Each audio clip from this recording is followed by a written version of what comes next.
My graduation ceremony is next week. My dad had given me money as a gift to pay for a party. I live mostly with my mum, but they were supposed to be hosting the event together. Dad and I have a rocky relationship. However, after my parents divorced when I was 4, they split custody of me and he was able to stay a good dad. When I was 10, he met Jane. Jane had 3 kids, twins and a single kid. They married 2 years later, but I would say that even before that, I felt like he prioritized her kids over me. He would cancel plans with me if they wanted to do something and would either do it with them or force me to go and say it was even better than our plans, but for me, it wasn't. Think going for a hike with me versus taking them to an indoor play area, or seeing a movie with me versus the kiddie park. One more example is when I was given a ticket for a concert my dad and I loved. He was supposed to buy a ticket to come with me for some father-son time, but actually spent it on his youngest stepkid, who wanted their room painted. He told me at the last minute, and it hurt. There are other times stuff like this happened. He didn't show up at the hospital when I broke my arm because one stepkid was getting their tonsils out and wanted both him and his wife there. Instead, he told my mum over the phone that he was proud of me for being brave and understanding, even though I never said that. When I would bring this stuff up to him, he'd tell me it was natural to feel jealous of sharing his attention. That was all he would say. In 2019, he told my mom he would split the cost of a trip I wanted to go on with one of my clubs because she didn't have the money all by herself. Mom had her half saved. We told my dad he needed to pay. He said bills were tight and it was the twins' birthday and the money needed to go on something for them. He told me we could do something as a family when the trip happened instead. I told him to forget it. He was making it clear who was more important, and I was going to stay with my mom where I mattered. So Mom borrowed money to cover the other half of the trip. Dad told me he regretted making me feel less important, and we were working on things, and the graduation money was given about a month ago. Then, a week ago, he called and told me how one of the stepkids was being bullied, how bad of a time they had, and with that money they could help cheer them up for their birthday. I was angry. I hung up. Then, 2 days later, I showed up at his doorstep, gave him the money, and told him I didn't want to see him or his new family at my graduation, and that he had chosen who was more important, so he better stay out of my life. His stepkids and 2 younger bio kids were there. I didn't stick around. He called me and told me we needed to talk it out like adults and that I'd hurt the kids' feelings. His wife freaked out on me, so I blocked her. Am I the idiot? As a mom with kids from 2 marriages, I will say not the idiot. Your dad consistently and constantly chose everyone else above you. That is not okay. Making and breaking promises is disgusting. Saying one thing and then backing out is gross. And asking for the money he gifted you back? No, just freaking no. He's not a father. He's a spineless idiot who deserves nothing from you. You needed a father and he was absolutely not it. And I'm sorry. I hope you go no contact with him now. He's going to apologize with half nothing and say how sorry he is, and then do what he's always done, or he's going to try and guilt you into apologizing for something that was never your fault in the first place. To be honest, you don't need such a crap father in your life. He's made his bed, let him lie in it. You are a strong person, and with this weight off your back, you'll soar even higher. Some people might try and make you feel bad for this. You'll get stuff like, you should be the bigger person. Nope. Nope to all that. He's the parent and he was the adult during all those years. Go live your life, but do one more thing. Talk to a therapist.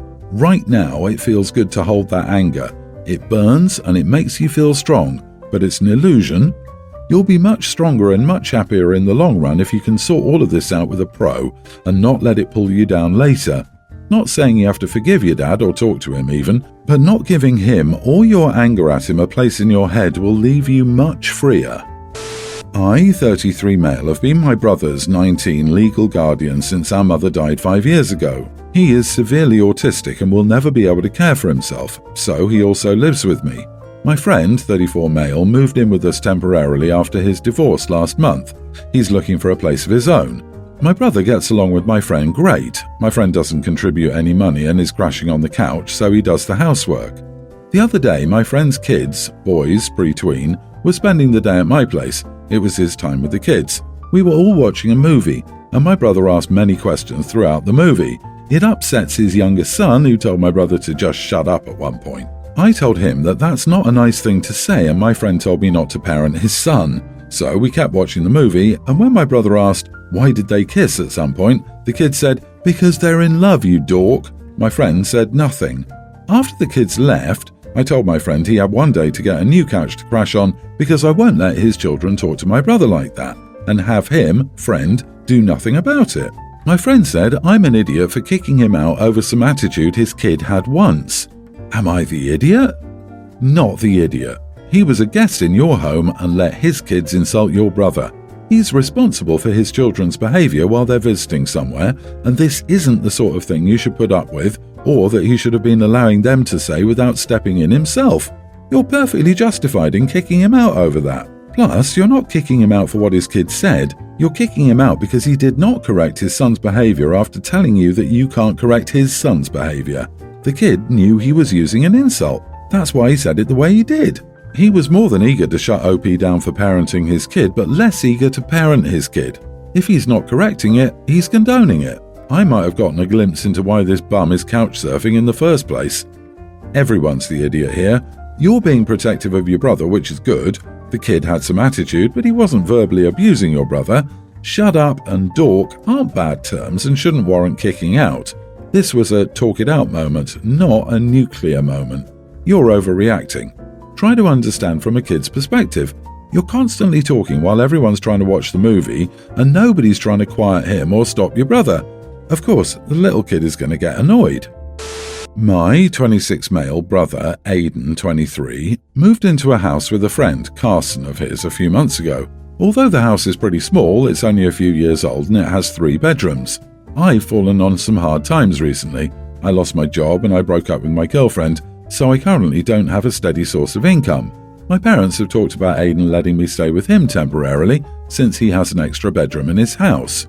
Aidan was reluctant, but he agreed to let me move in with him for a couple of months. He told me that I had to follow a few rules while living with him.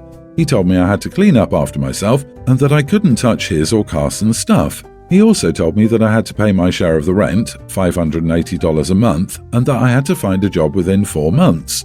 He gave me some weekly chores: laundry, mowing the lawn, cleaning the kitchen. I thought these rules were pretty pretentious, honestly. I feel like I should be able to relax in the house that I'm currently living in, and I feel like Aidan's acting too much like a parent, and he's my little brother. I've honestly been spending the last 2 months just relaxing and playing on my PlayStation. I occasionally do my chores though, and I've been looking for a job, but I haven't accepted a job offer yet. One day, Aidan came home from work demanding that I pay him the last 2 months of rent. Since I didn't have a job, I didn't have an adequate amount, so I gave him what I had, $400. Aidan asked where the rest of it was, and I told him I'd given him all my money. I'd spent some money on personal expenses while I'd been living with Aidan too. Aidan then started screaming at me, saying he's sick and tired of putting up with how lazy and messy I am. Aidan was complaining about how he constantly had to remind me to do my chores and that I always left the living room and kitchen a mess. He also yelled at me for how I'd been spending my money and that I needed to accept a job already. I told him I'd fallen on hard times and that he needed to be more sympathetic towards this. I also told him that he knows I'm a bit messier and that I shouldn't have to change my ways for him. Aidan told me that I'm living in his house and that I'm fortunate enough that he's letting me stay here.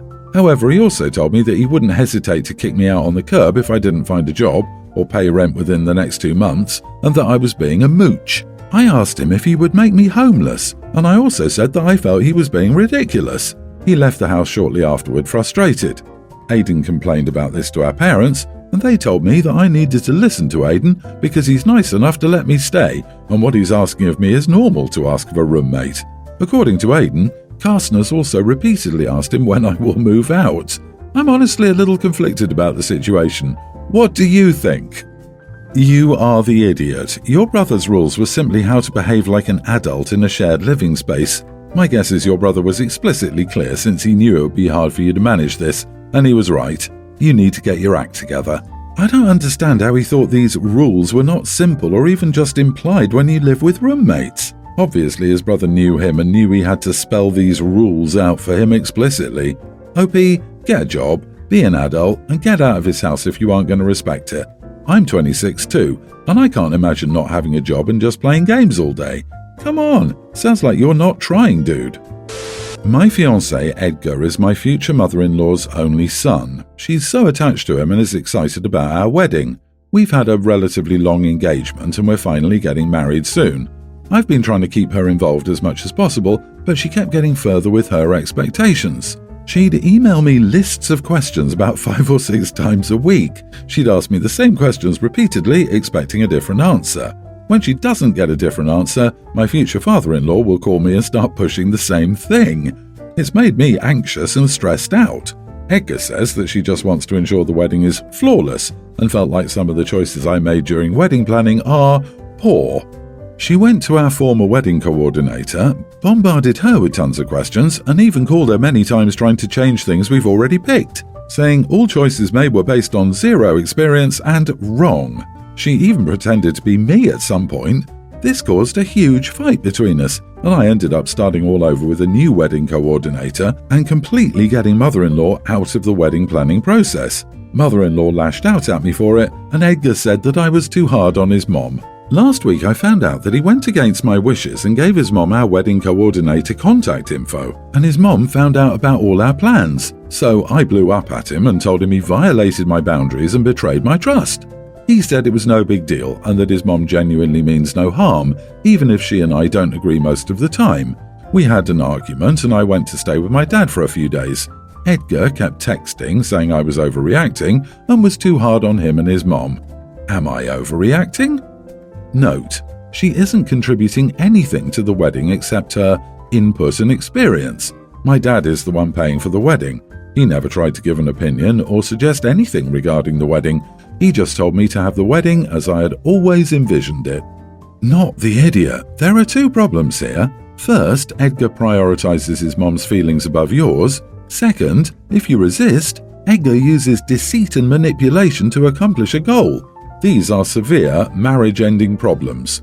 My advice is to cancel the wedding and go to couples counseling to address these huge issues. At a minimum, if you go forward with the wedding, you should be 100% sure not to get pregnant. It's also concerning that wedding coordinator number 2 did not reach out as soon as mother-in-law contacted her. It would be alarming and contract-ending if she made changes based on mother-in-law's instructions and not yours. You have a serious situation here. However, don't discount it as wedding craziness if you want to avoid a decade of similar experiences. Welcome to your new life, OP. Expect her to help organize every aspect of her son's life in the future. If you're lucky, you might get to have some small bit of input as a concession. But it looks as if you're marrying 2 people. You're officially on notice. He will prioritize his mother over you always. He's dismissive of your boundaries and your feelings. Before you commit to that life, sit down and think about all the huge decisions that come up in the course of a marriage, ones where you now know your own wishes about your own life would be disregarded.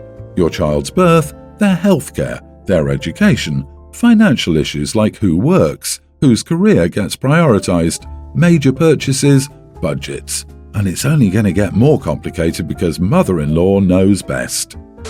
I'm 19 female on a summer trip with my friends from school, 19 to 20, and one of them asked me to be a subject in their research project about college students who grew up in disadvantaged, underprivileged environments. I was confused because I don't think I'm disadvantaged in any way. I'm from an upper-middle-class family and I had a great childhood. I spent some of it at a good public school and some at a private school, so nothing was missing from my environment. I pointed this out, and all of them had this odd attitude shift and exchanged looks like I'm crazy or something, or I'm in denial of my disadvantaged status.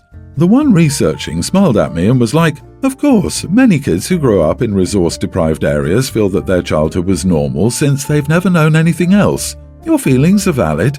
And the others echoed similar things.